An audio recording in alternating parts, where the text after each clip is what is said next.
I'm Robbie McKay, and my favorite banned book is The Great Gatsby by F. Scott Fitzgerald. It's a book that's special to me in part because it's one of the books that I most enjoy teaching, and it's one of the books that my students most enjoy reading.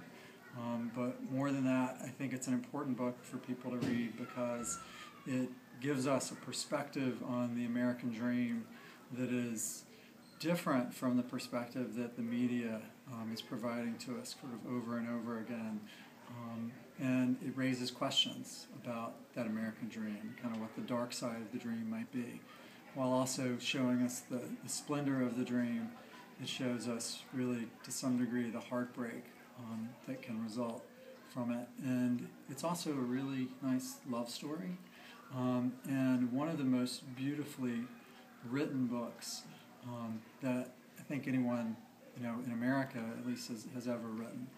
It's a book that, even though I guess I've taught it almost 20 years now, and every year I read every word of it again, and each time I read it, I discover something new that, for whatever reason, I haven't noticed before.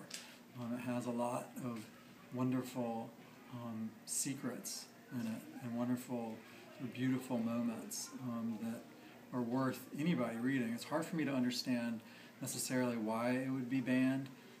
It has, some moments of violence in it, but certainly not any more violence than you would see in probably 10 minutes of flipping through channels any night of the week on television. So I think it's a beautiful book.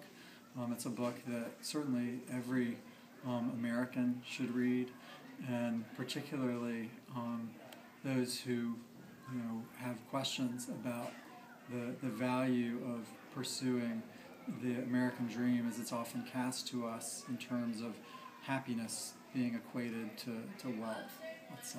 So that's my favorite, and it's also one of the only books that you'll find that still has mostly the original cover art on it, instead of something that's too sort of modernized or